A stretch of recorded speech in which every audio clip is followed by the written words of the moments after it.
Me llamo Roberto. Tengo 47 años. Soy de Buenos Aires. Nací en Flores, crecí en Flores, y aunque ahora vivo en otro barrio, Flores sigue siendo el mapa de mi infancia. Antes de empezar, lo digo directo porque si no lo digo, va a ser la pregunta que todos tienen pero nadie hace. Sí, soy argentino. Sí, me convertí al Islam. Sí, después me convertí al cristianismo. Y sí, me rompieron la cara por eso. En Argentina, no en Teherán, no en Kabul, en un barrio de Buenos Aires. Sé que eso sorprende. A mí me sorprendería si no me hubiera pasado a mí. Pero la violencia religiosa no tiene pasaporte, no tiene continente exclusivo. Y cuando hay personas con convicciones muy fuertes y la sensación de que fueron traicionadas, puede pasar en cualquier latitud. Esta es mi historia. Y la cuento porque creo que vale la pena contarla. Flores en los años 80 y 90 era un barrio de clase obrera con mucha presencia italiana y española. De esos barrios porteños donde todos se conocían en la cuadra y el almacenero sabía el nombre de tus padres. Mi viejo era mecánico. Mi vieja era empleada de comercio.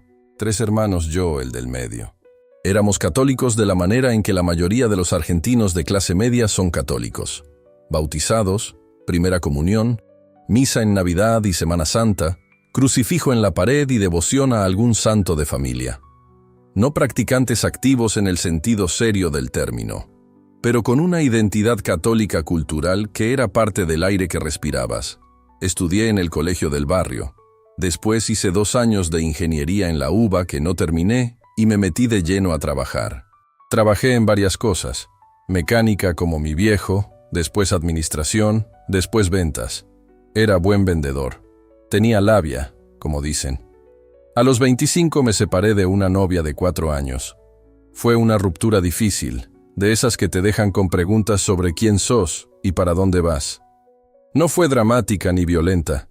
Fue el tipo de separación gris que a veces duele más que el escándalo porque no tiene catarsis, solo vacío.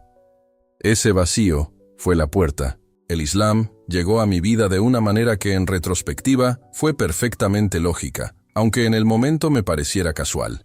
En el barrio donde vivía había una mezquita pequeña, una de esas mezquitas de conversos latinoamericanos que empezaron a aparecer en Buenos Aires a fines de los 90 y principios de los 2000. No era la mezquita árabe del Centro Islámico Argentino, que existe desde mucho antes y tiene otra historia. Era una mezquita de argentinos convertidos, con sus propias características, mezclada con algunos inmigrantes de Oriente Medio y Norte de África.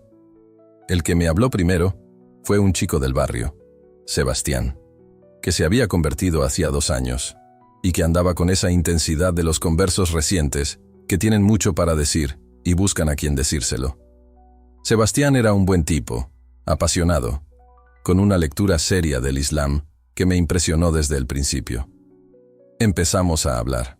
Primero de política, de la situación del mundo árabe, del conflicto palestino-israelí, que siempre fue un tema de conversación en los ambientes de izquierda porteña donde yo me movía. Sebastián ligaba todo eso con el Islam de una manera que me resultaba coherente e interesante. Luego empezamos a hablar de fe, de espiritualidad, de sentido. Y ahí yo tenía mucho espacio vacío para llenar. Leí bastante antes de decidir. El Corán en traducción al español. Textos de autores islámicos. Historia del Islam. Y lo que encontré me pareció sólido. Un sistema de creencias claro, con una ética definida, con una comunidad que prometía pertenencia y con una respuesta a las preguntas que yo tenía sobre el sentido de la vida. A los 29 años, después de casi 1 año de estudio y de conversaciones, pronuncié la shahada. Me convertí al Islam. Cambié mi nombre a Omar. Empecé a usar la ropa. Empecé a rezar 5 veces al día. Lo que vivió Omar durante 12 años fue genuino, no fue fingido, no fue superficial. Aprendí árabe, no perfectamente, pero con suficiente fluidez para rezar con comprensión y para leer el Corán en el original con diccionario. Eso fue un regalo intelectual que valoro todavía. Me casé con Patricia, que se llamaba Fátima desde su conversión. una porteña de Caballito que había llegado al Islam por un camino similar al mío. Buena mujer, inteligente, con una fe que era genuina.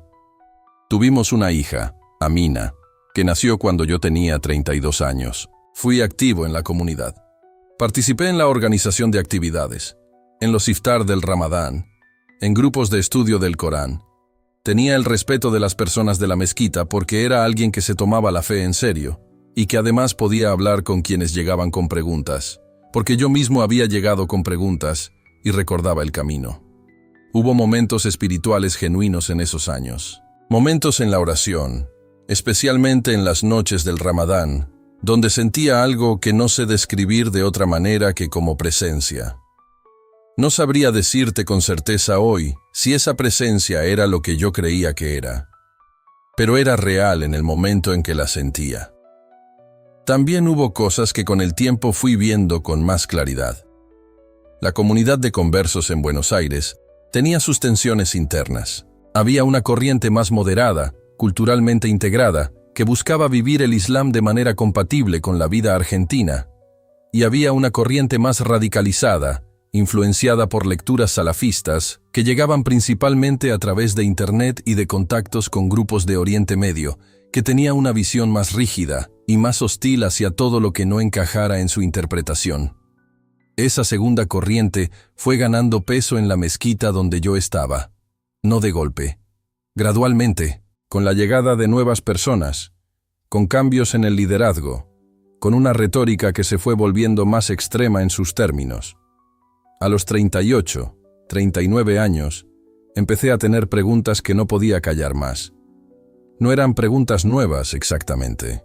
Algunas las había tenido desde antes, pero las había empujado hacia abajo, porque el sistema islámico tenía sus respuestas y yo las aceptaba. Pero con el tiempo esas respuestas empezaron a parecerme menos completas.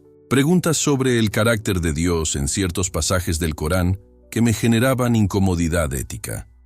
Preguntas sobre la historia del Islam primitivo que no coincidían con la versión que yo había recibido. Preguntas sobre el trato a los que abandonaban la fe, que la retórica de la corriente más radical de la mezquita respondía de maneras que me resultaban incompatibles con cualquier idea de Dios que yo pudiera respetar. Y una pregunta que volvía siempre: ¿tengo una relación real con Dios? 12 años rezando, 12 años cumpliendo, 12 años siendo parte de una comunidad. ¿Y sentía que Dios me conocía? ¿Sentía que había alguien al otro lado? La respuesta honesta era: no completamente. Patricia notó el cambio en mí.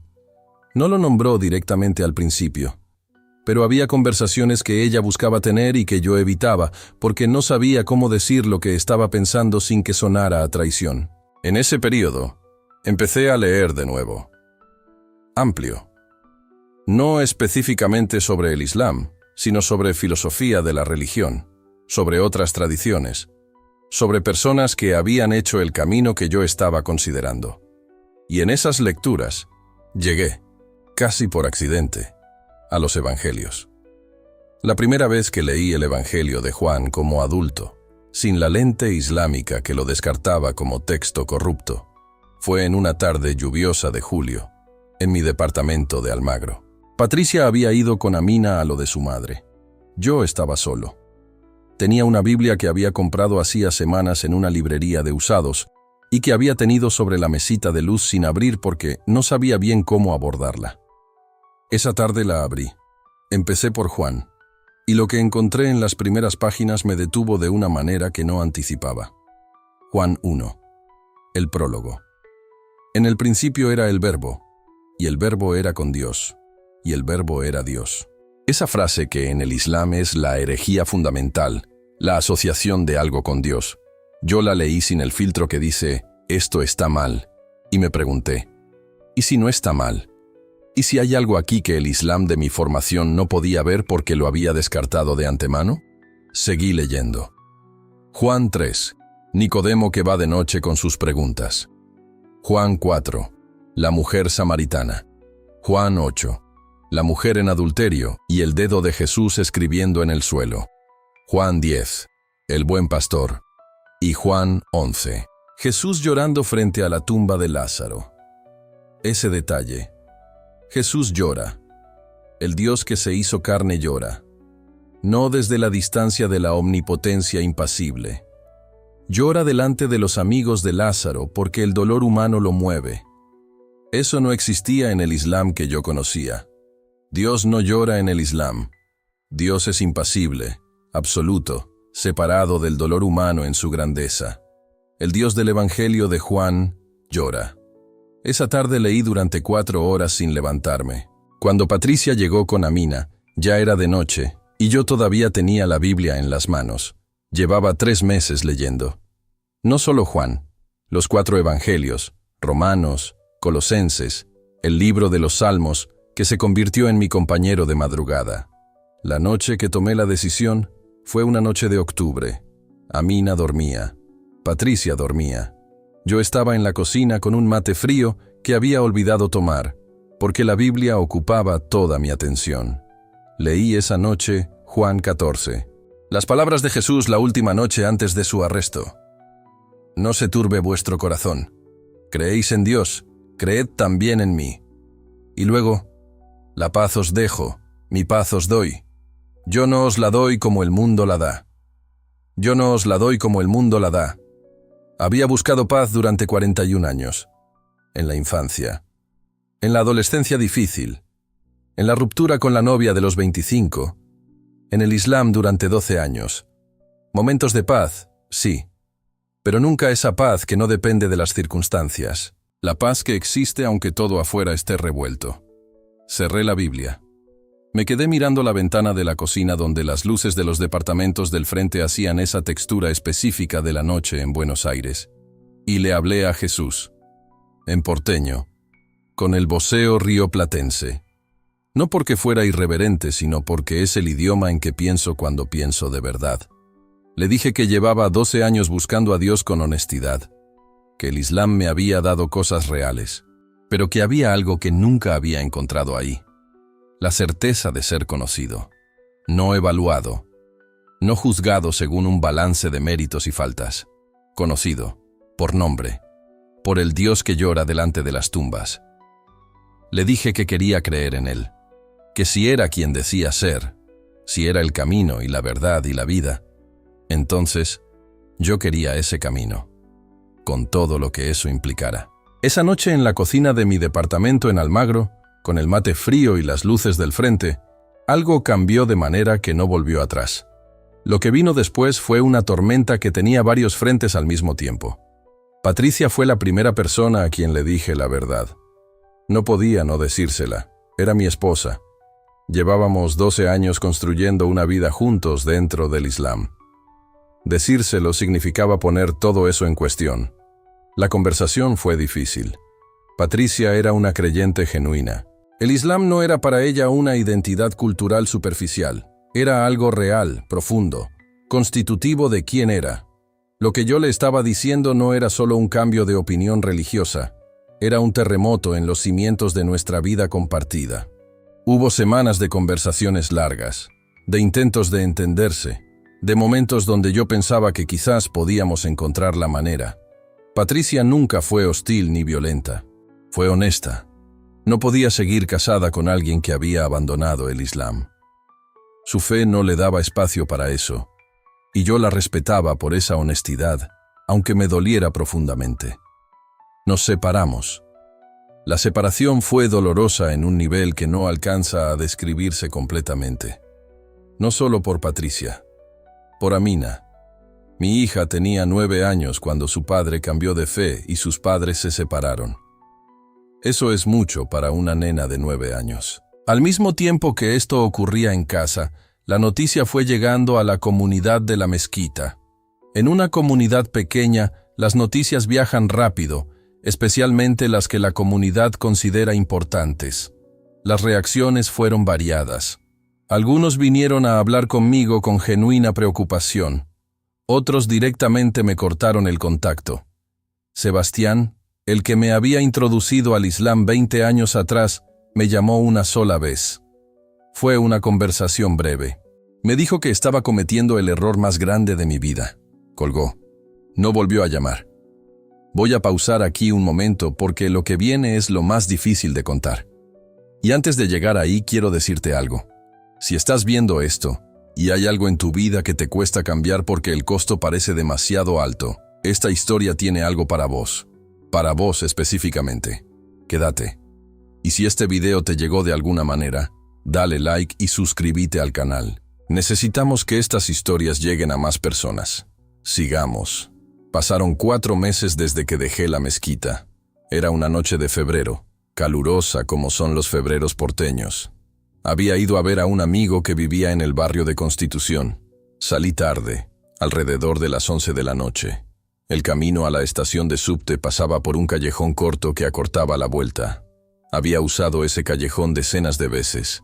No era un callejón peligroso en el sentido habitual. Esa noche había 3 hombres esperando. No voy a entrar en todos los detalles de lo que pasó porque algunos todavía me cuestan revivir y porque el punto de esta historia no es el horror sino lo que vino después. Pero en resumen, 3 hombres que yo reconocí como parte de la corriente más radicalizada de la mezquita me atacaron. Me dijeron lo que pensaban de mí en términos muy claros.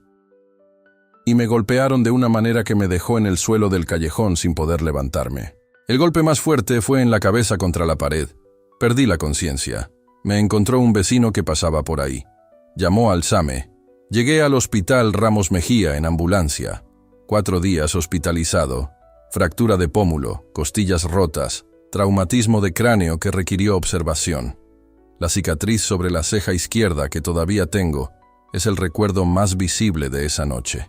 4 días en una habitación del Ramos Mejía. El primer día lo pasé entre la conciencia y el dolor y los estudios y el ir y venir del personal médico. No tuve mucho espacio para pensar. El segundo día, cuando estaba solo y más estable, tuve tiempo. Tenía 41 años. Me habían golpeado en un callejón por lo que creía. Estaba separado de Patricia. Amina estaba con su madre sin entender completamente qué había pasado. Mi familia biológica, mis hermanos, mi viejo que seguía vivo entonces, estaban conmovidos y asustados y llenos de preguntas que yo no tenía energía para responder todavía. Y estaba solo en esa habitación de hospital. En esas condiciones empecé a orar, no con fórmulas, con lo que tenía, con el dolor del cuerpo y el dolor de todo lo demás. Le hablé a Jesús con la honestidad que dan las situaciones extremas, sin filtros, sin elaboración teológica, con las palabras directas del que está en el fondo y no tiene energía para otra cosa. Le dije, no entiendo esto, no entiendo por qué ocurrió esto, no entiendo el propósito de nada de lo que estoy viviendo, pero lo que decidí esa noche en la cocina de Almagro, lo sigo creyendo. El que llora delante de las tumbas, el que llama a las ovejas por nombre, el que dice, mi paz os doy, no como el mundo la da. Eso es lo que quiero. Y ni 3 tipos en un callejón pueden quitarme eso. Y en esa habitación, con el pómulo fracturado y las costillas rotas y la cabeza que todavía dolía, llegó esa paz. La que no da el mundo, la que existe aunque el cuerpo esté roto y la vida esté en ruinas. Juan 16:33. En el mundo tendréis aflicción, pero confiad, yo he vencido al mundo. Yo he vencido al mundo. No que el mundo va a ser fácil, sino que hay alguien que ya está del otro lado de lo que el mundo puede hacer. Y ese alguien está con vos en el hospital también. Eso lo sentí esa noche con más claridad que nunca antes. En esos 4 días pasaron cosas que no esperaba. Mi hermano mayor, Marcelo, que es el tipo más agnóstico que conozco, se quedó conmigo las primeras 2 noches durmiendo en el sillón de la habitación. No habló de fe. No hizo preguntas sobre el Islam ni sobre el cambio que yo había hecho. Simplemente se quedó. Porque soy su hermano. El médico joven que me atendió, un residente de unos 30 años, me preguntó un día cómo estaba emocionalmente. No físicamente, emocionalmente. En el sistema de salud público argentino eso no siempre pasa. Me preguntó si tenía apoyo, si tenía con quién hablar. Le dije que estaba procesando muchas cosas, pero que estaba bien. Que tenía algo que lo sostenía, que era difícil de explicar. Me miró con curiosidad y me dijo, a veces los pacientes que pasaron por situaciones límite dicen cosas parecidas. como si hubieran encontrado algo en el límite. Sí, le dije. Exactamente eso. Vino a visitarme también, el tercer día, una mujer que había sido parte de la comunidad islámica y que después de años también había encontrado a Cristo. Alguien de quien yo sabía, pero con quien nunca había tenido mucha relación. Se llamaba Carolina. Llegó con fruta y con una Biblia marcada en ciertos pasajes. No habló mucho. Se sentó. Me dijo que había escuchado lo que había pasado, que había orado por mí, que había salido bien, y que lo que yo había encontrado era real, y lo sabía porque ella también lo había encontrado. Esa visita de 10 minutos valió más que muchas conversaciones largas. El tema policial fue complicado. Hice la denuncia. La policía tomó la declaración. Identifiqué a las personas. El proceso legal en Argentina es lo que es. Lento, a veces frustrante, con resultados que no siempre llegan. No voy a entrar en los detalles procesales porque no es el punto de esta historia. Lo que sí voy a decir es que la situación legal fue una fuente de estrés adicional durante meses. Hubo seguimiento, hubo citaciones, hubo el agotamiento de tener que revivir la noche una y otra vez en declaraciones. Mi viejo, que tenía 72 años entonces y no estaba en su mejor momento de salud, manejó la situación con la dureza callada de los hombres de su generación. No habló mucho del tema, pero me dijo una vez, en esa brevedad que a veces dice más que los discursos: Roberto, yo no entiendo todo lo que hiciste ni todo lo que te pasó, pero lo que te hicieron a vos esa noche no lo hace ninguna religión que se llame a sí misma de Dios. Eso de mi viejo, con sus 72 años, y su catolicismo cultural, y toda su distancia de estas cosas, fue uno de los regalos inesperados de ese periodo. Necesito pausar aquí porque quiero preguntarte algo directamente. ¿Alguna vez pagaste un precio por lo que creías? No necesariamente físico. Puede ser social, familiar, profesional. Un precio por no mentir, por no fingir, por no ser lo que se esperaba de vos.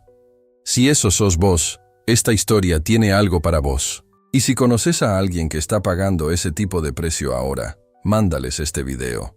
Puede llegar en el momento exacto que lo necesitan. Y si todavía no estás suscrito al canal, hácelo ahora. Vale la pena quedarse. Hay una parte de esta historia que es la más difícil de contar. No la golpiza. No la separación de Patricia. Lo más difícil es Amina. Mi hija tenía 9 años cuando me separé de Patricia. 11, cuando salí del hospital. Hoy tiene 16. La relación con Amina a través de todo esto fue la parte más complicada de navegar. Patricia la estaba criando en el Islam. Eso es su derecho y su convicción, y yo lo respeto.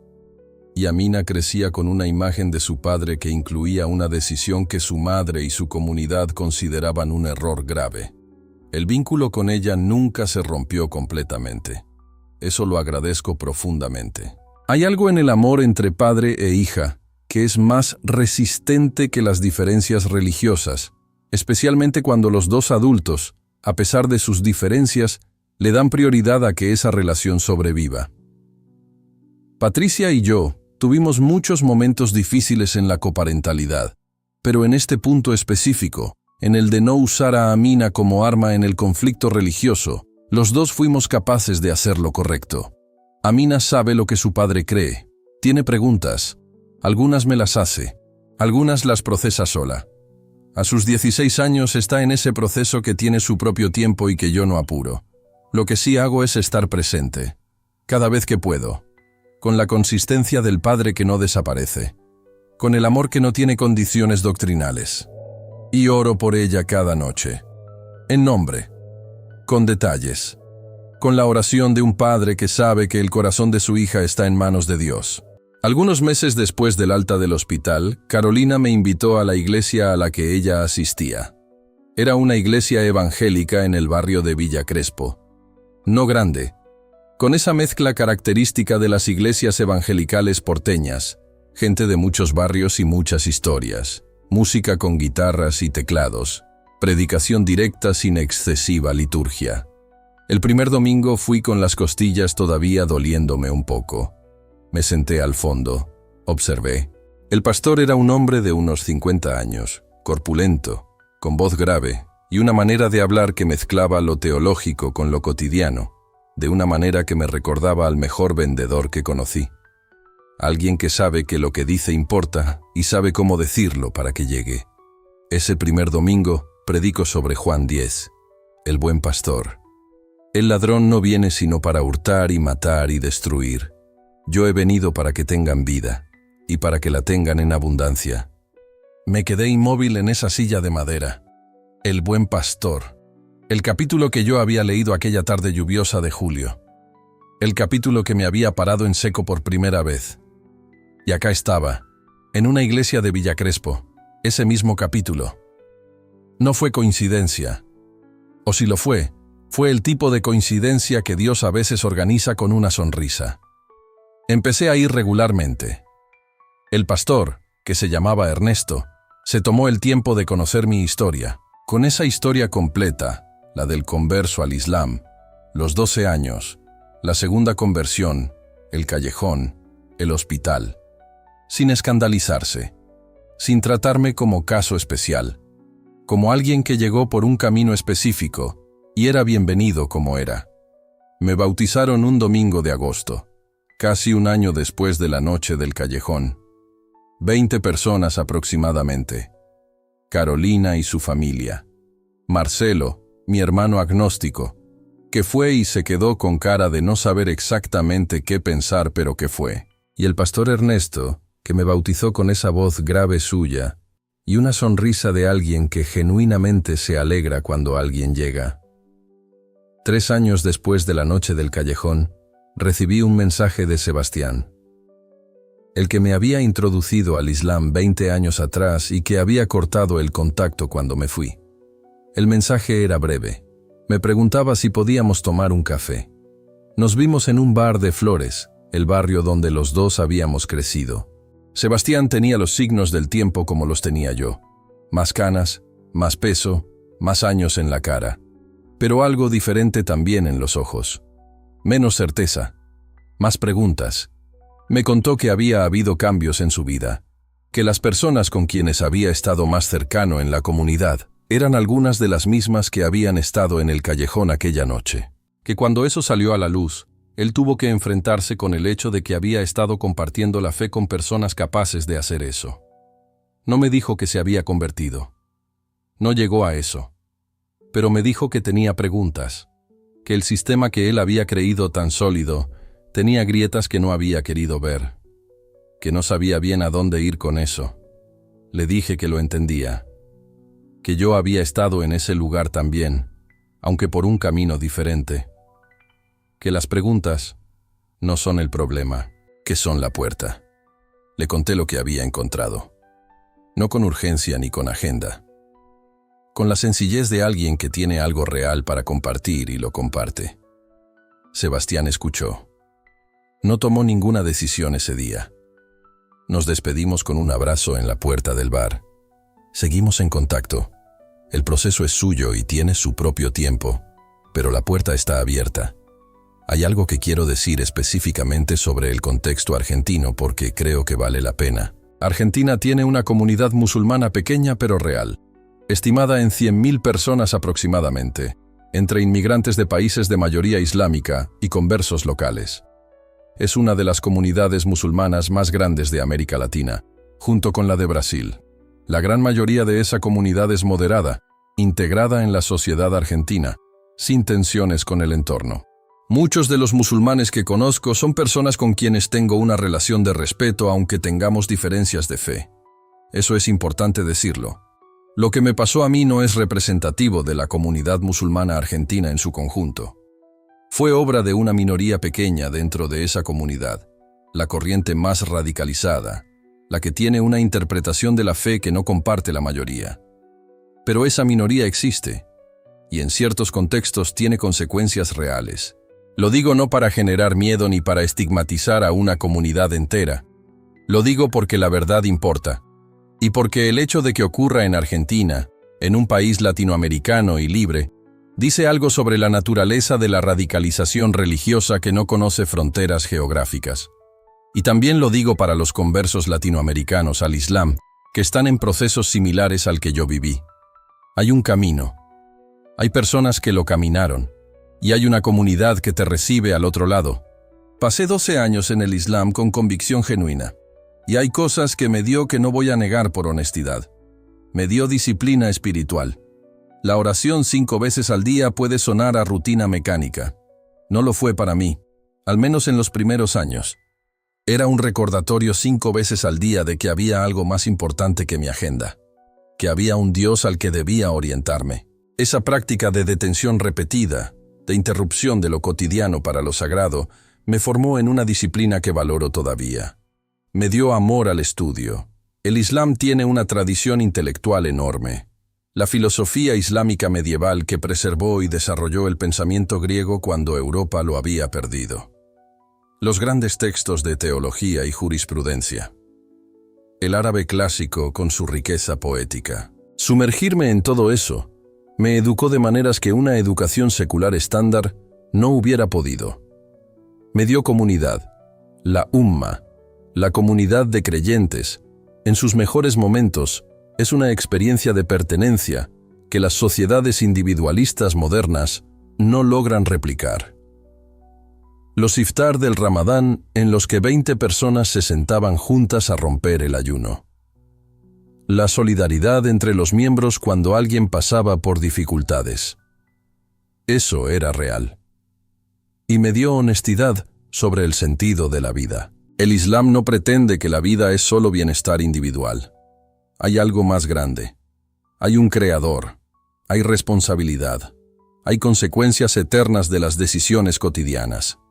Esa seriedad sobre lo que está en juego es algo que el relativismo posmoderno no puede dar. Lo que el Evangelio completó fue la relación personal con ese Dios. No el sistema que lo representa. El Dios mismo. El que llora. El que da la vida. El que llama por nombre. El Islam me enseñó que Dios existe y que merece todo. El Evangelio me mostró que ese Dios me busca a mí. Esas dos cosas juntas son lo que tengo ahora. Hay algo que quiero decir sobre ser argentino y creyente, que va más allá de mi historia personal. Argentina tiene una relación complicada con la religión. Culturalmente es un país de mayoría católica, pero con un catolicismo que en muchos sectores es más cultural que espiritual. El país que produjo el primer papa latinoamericano tiene también uno de los niveles más altos de secularismo en América Latina. La tensión entre esas dos cosas es parte del ADN cultural argentino. El evangelicalismo y el protestantismo crecen, especialmente en los sectores populares, en los barrios donde la presencia de la Iglesia Católica institucional se fue retirando y donde las iglesias evangélicas encontraron un espacio para llenar necesidades reales: comunidad, pertenencia, acompañamiento en el dolor. Mi historia es parte de ese paisaje más amplio.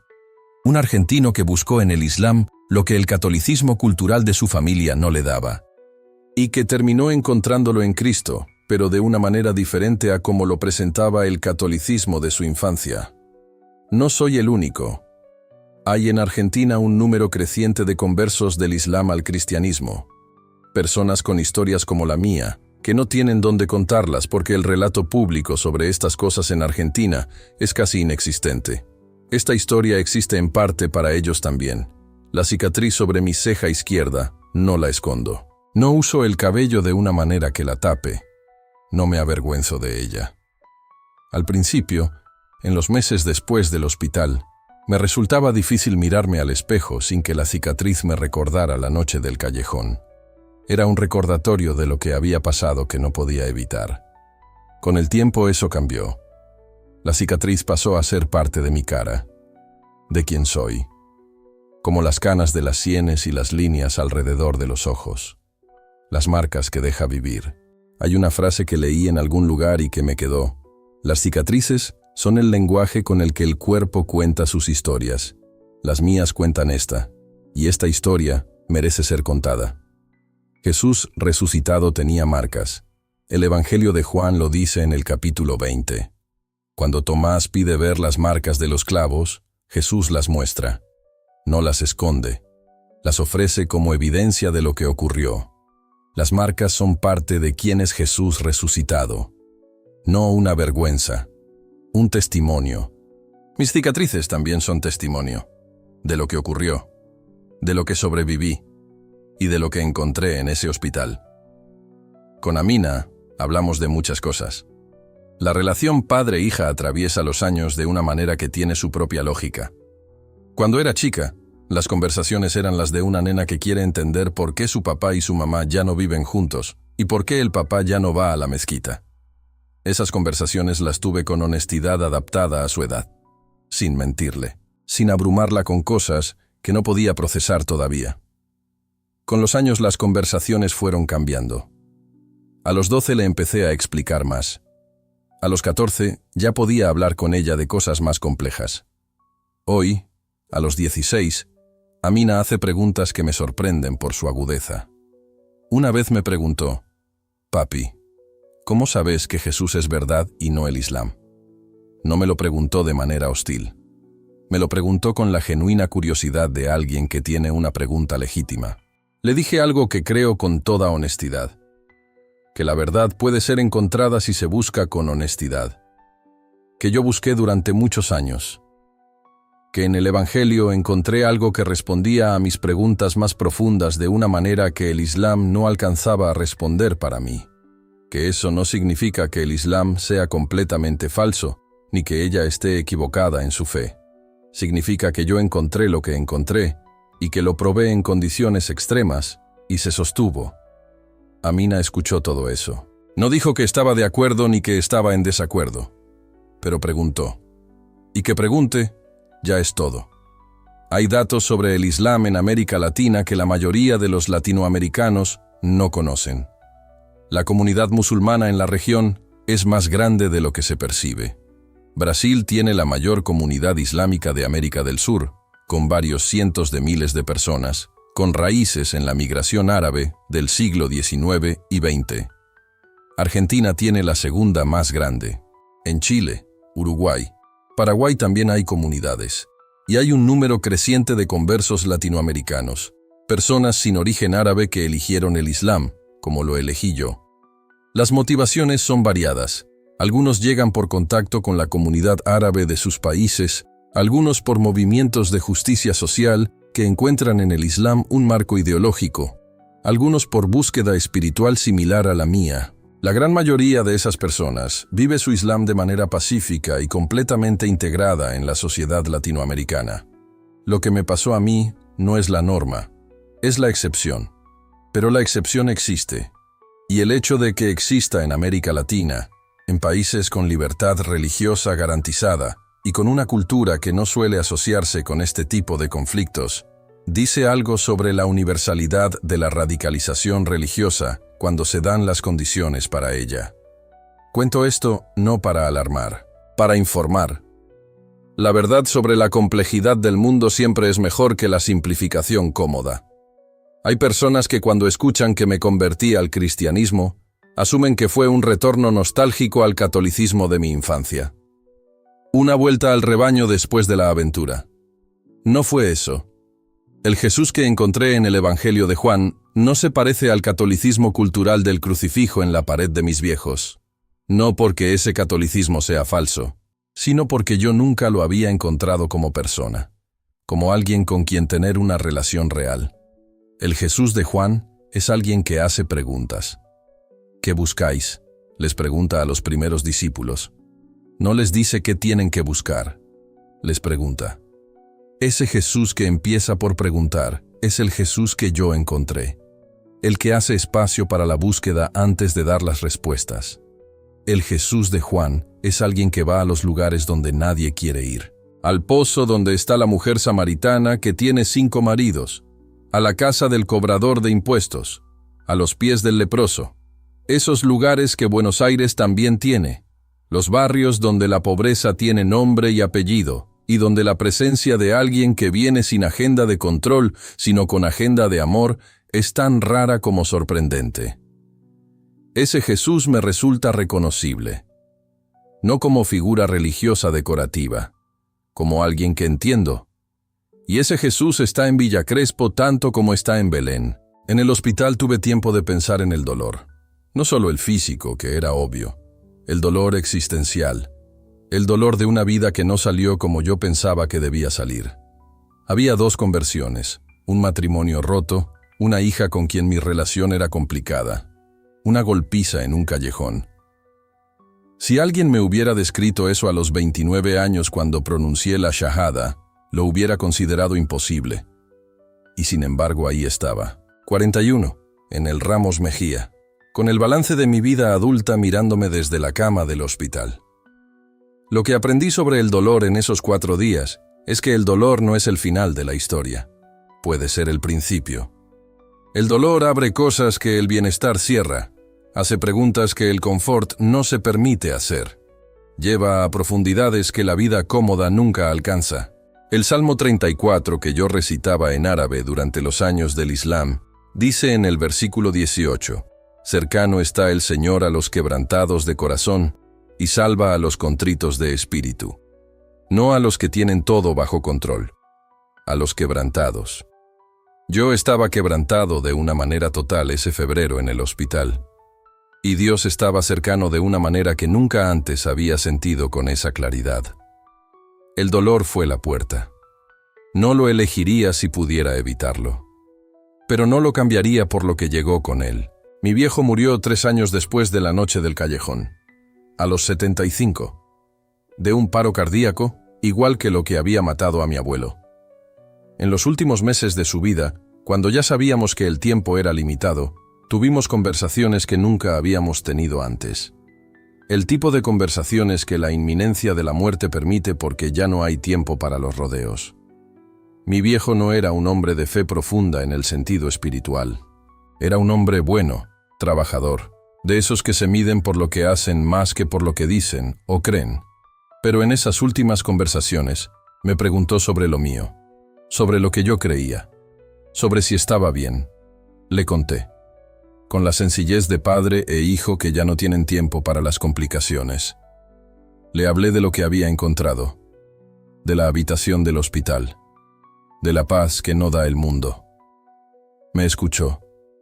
No dijo mucho, pero antes de que me fuera un día, me tomó la mano y me dijo, «Me alegra que estés bien, pibe». Eso fue todo, pero fue suficiente. Mi viejo murió 2 semanas después de esa conversación, pacíficamente, en su casa, y yo llevo esa frase, «Me alegra que estés bien, pibe». La llevo como se llevan las cosas que los padres dicen en los últimos momentos, como un regalo que no esperabas y que no sabías que necesitabas tanto. Hay algo que me pregunto a veces, ¿quién soy yo después de todo esto? Soy Roberto. Siempre fui Roberto, aunque durante 12 años me llamara Omar. No porque Omar fuera falso, era genuino en ese momento. Pero Roberto es el nombre que me dieron cuando nací y que volvió cuando encontré lo que buscaba. Soy porteño, eso no cambia.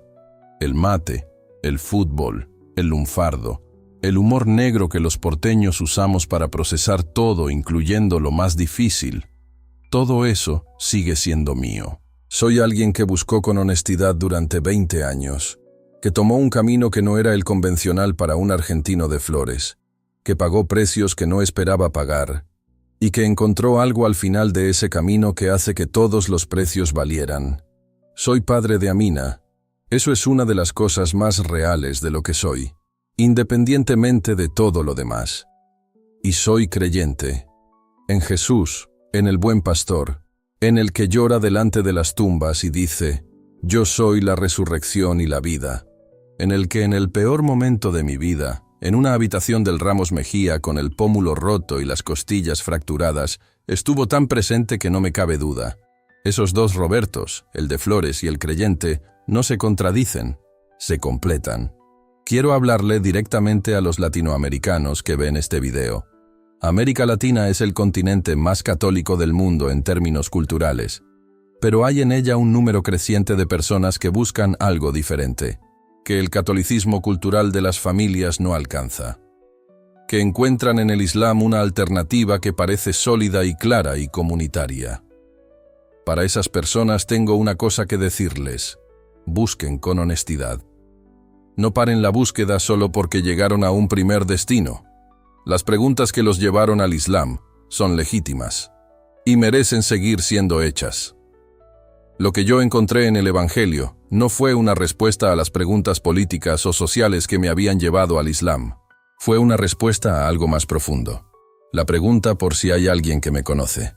Si hay un Dios que no es solo un árbitro de méritos, sino alguien que llora con los que lloran, que da la vida por las ovejas, que llama por nombre. Esa pregunta merece una respuesta honesta. Y la respuesta que yo encontré en el Evangelio es real. La probé en condiciones extremas. Se sostuvo. Y también quiero decirles que el camino que yo recorrí no tiene que ser el de ustedes. Cada historia es diferente. Cada proceso tiene su tiempo. Lo que sí es igual para todos es que las preguntas honestas llevan a lugares reales si las seguís hasta el final. Hay una pregunta que me hacen siempre y que quiero responder de manera honesta. ¿Perdoné a los 3 que estaban en el callejón esa noche? La respuesta honesta es un proceso. No fue una decisión de un momento. No hay una noche donde me desperté y estaba todo resuelto. Es algo que trabajo, que a veces está más resuelto y a veces menos. Lo que sí hice fue decidir que no iba a cargar con el peso del resentimiento de manera indefinida. No porque lo que hicieron estuviera bien, no lo estuvo, sino porque cargar con ese peso me hacía daño a mí, no a ellos. Mateo 6, 14, 15. Porque si perdonáis a los hombres sus ofensas, os perdonará también a vosotros vuestro Padre Celestial.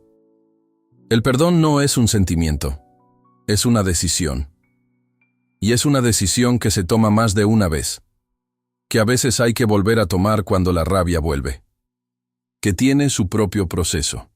Estoy en ese proceso, y con la ayuda de Dios, sigo avanzando en él. Lo que sí puedo decir con certeza es que lo que ellos hicieron esa noche en el callejón no me quitó lo que tengo. No me quitó la fe. No me quitó la paz que encontré en el hospital. No me quitó a Amina. No me quitó mi historia. Intentaron apagar algo. No pudieron. Y eso no es porque yo sea fuerte.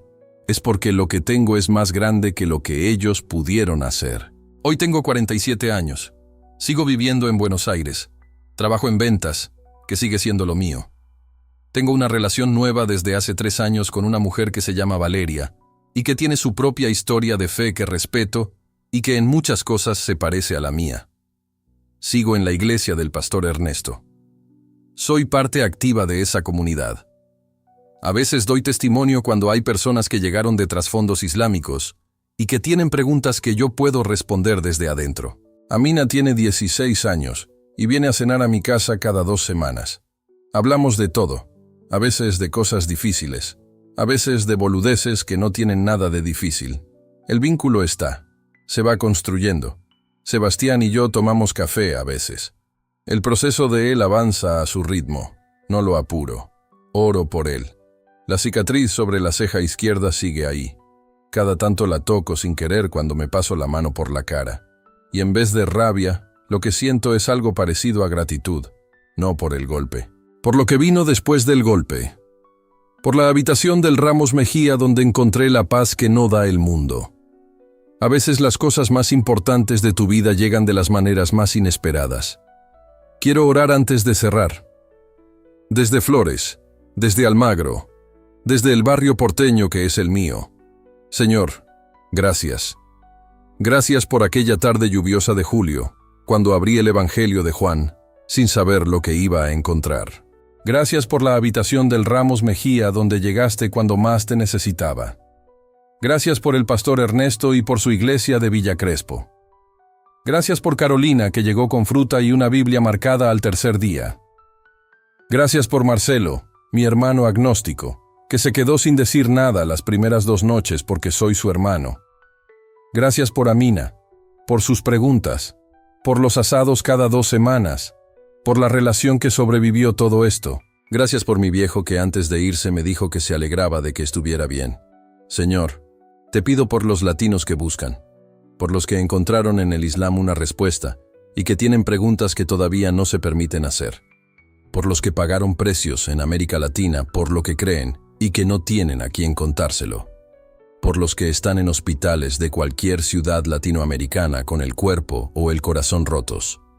Que estés cerca, que llames por nombre, que des la paz que no da el mundo, en el nombre de Jesús. Desde Buenos Aires.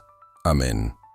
Si pudiera hablarle al Roberto que iba a pronunciar la Shahada por primera vez, con sus 29 años, y su búsqueda genuina y su vacío real, le diría: busca con todo. El vacío que sentís es real y merece ser llenado con algo real. Le diría que el camino que va a tomar tiene cosas genuinamente valiosas, que no va a perder el tiempo, que va a aprender árabe, y va a conocer una tradición intelectual enorme, y va a tener momentos espirituales reales. Pero le diría que no pare, que siga haciendo preguntas, aunque el sistema en el que esté no quiera que las haga, que la verdad puede soportar las preguntas, y que si algo no puede soportarlas, eso dice algo sobre ese algo. Le diría que a los 41 va a leer el Evangelio de Juan en una tarde lluviosa de julio y que lo que va a encontrar va a cambiar todo. Que lo lea con los ojos abiertos, sin el filtro que dice que está corrompido, solo como lo que es. Y le diría que la noche del callejón también viene, y que en el hospital que sigue va a encontrar algo que hace que todo el camino valga. Que la presencia de Dios en esa habitación es más real que cualquier cosa que haya sentido antes. Busca, Roberto, todo el camino. Termino con algo que pienso sobre Argentina y el futuro. Argentina está en un momento de profunda búsqueda, no solo económica, aunque la economía es lo más visible. Hay en la sociedad argentina, especialmente en las generaciones jóvenes, una búsqueda de sentido que el peronismo no llena, y el liberalismo tampoco llena, y el nihilismo posmoderno definitivamente no llena. Esa búsqueda lleva a personas a lugares muy diferentes, a la política radical, a movimientos de identidad, a tradiciones espirituales alternativas, y en algunos casos al Islam, que para ciertos jóvenes representa un sistema sólido y una comunidad real en medio de la liquidez de la vida moderna.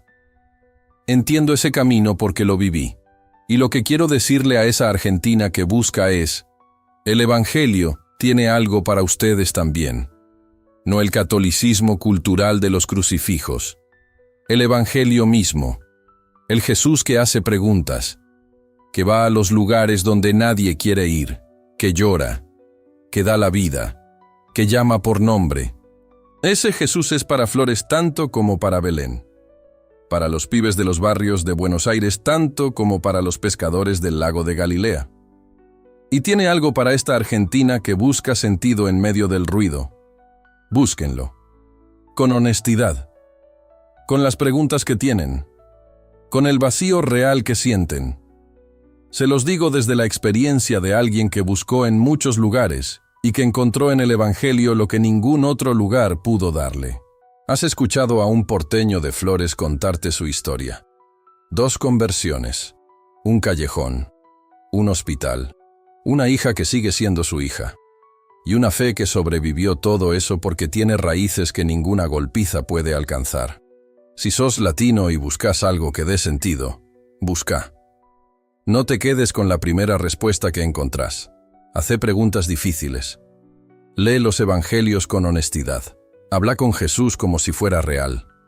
Porque en mi experiencia, lo es. Si estás pagando un precio por lo que crees, no estás solo. Hay una comunidad global de personas que entienden exactamente lo que vivís. Y hay un Dios que no se espanta del precio que pagás. Si tenés una relación complicada con tu fe de origen, con el catolicismo de tu familia, o con cualquier tradición en la que creciste, las preguntas que tenés son válidas y merecen respuestas honestas. Y si estás en un hospital en algún lugar del mundo, con el cuerpo roto y la vida en ruinas, en esa habitación también está Jesús, especialmente en esa habitación.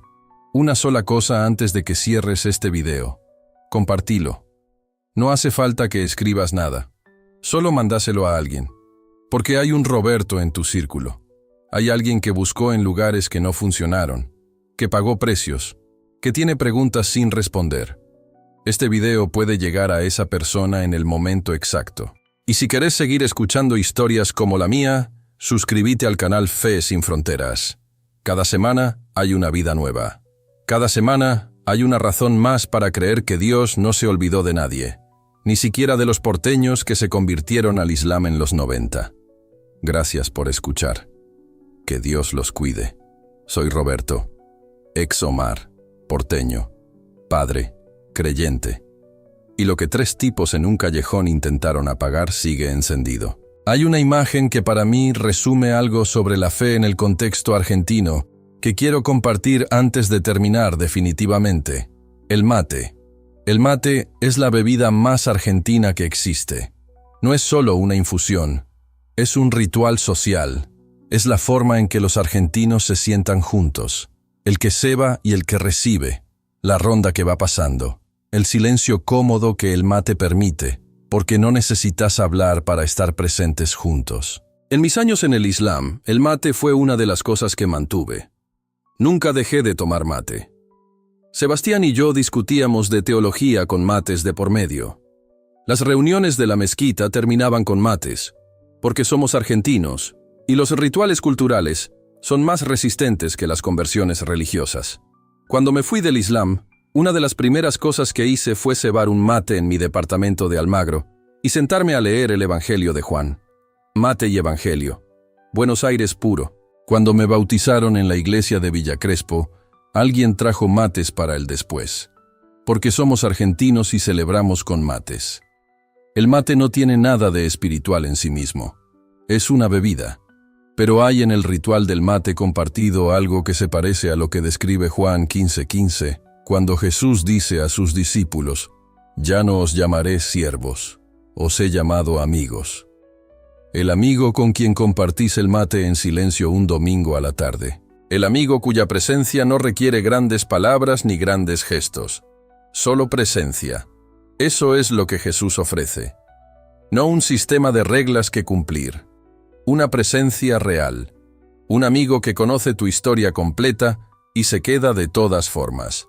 En porteño, alguien con quien tomar el mate. Eso es lo que encontré. Mencioné antes a Valeria, con quien tengo una relación desde hace 3 años.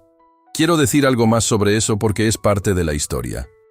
Después de la separación de Patricia, estuve varios años solo. No porque no quisiera una relación, sino porque necesitaba tiempo para procesar lo que había vivido.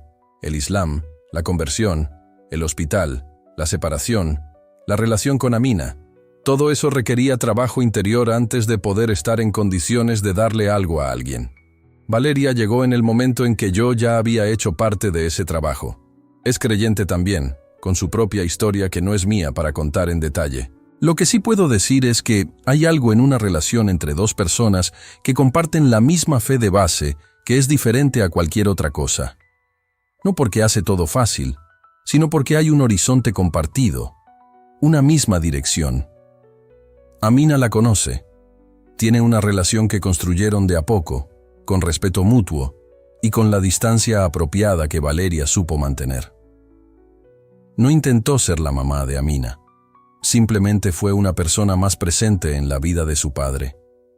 Eso también fue gracia. La gracia de que la vida no termina con los quiebres, que hay construcción después de la destrucción, que el Dios que restaura las casas que el granizo destroza, también restaura las vidas. Me doy cuenta de que toda esta historia tiene un tono particular. Tiene el tono del porteño que mezcla lo serio con lo irónico, que no puede evitar cierto humor de fondo, incluso cuando cuenta algo difícil, que dice pibe y boludeces, con la misma naturalidad con que dice gracia de Dios. Eso soy yo. Y no lo voy a endurecer para que suene más dramático o más solemne de lo que es, porque creo que el Evangelio es para los porteños también, en su idioma, en su cadencia, con sus mates y sus barrios y su manera específica de estar en el mundo. Jesús no pidió que los galileos de su tiempo dejaran de hablar galileo para seguirlo. Les habló en Galileo, con las metáforas de los pescadores y los viñedos y los pastores que ellos entendían. Para nosotros las metáforas son otras. El callejón oscuro que todos conocemos aunque no hayamos estado en uno. La separación que duele de maneras que no se pueden describir del todo. El reencuentro con el Padre antes de que se vaya. La nena que hace preguntas agudas a los 16 años. El amigo que se queda a tomar mate aunque no entienda completamente todo. Eso es el Evangelio en Buenos Aires, en Flores, en Almagro, en Villa Crespo, y es tan real acá como en cualquier otro lugar del mundo.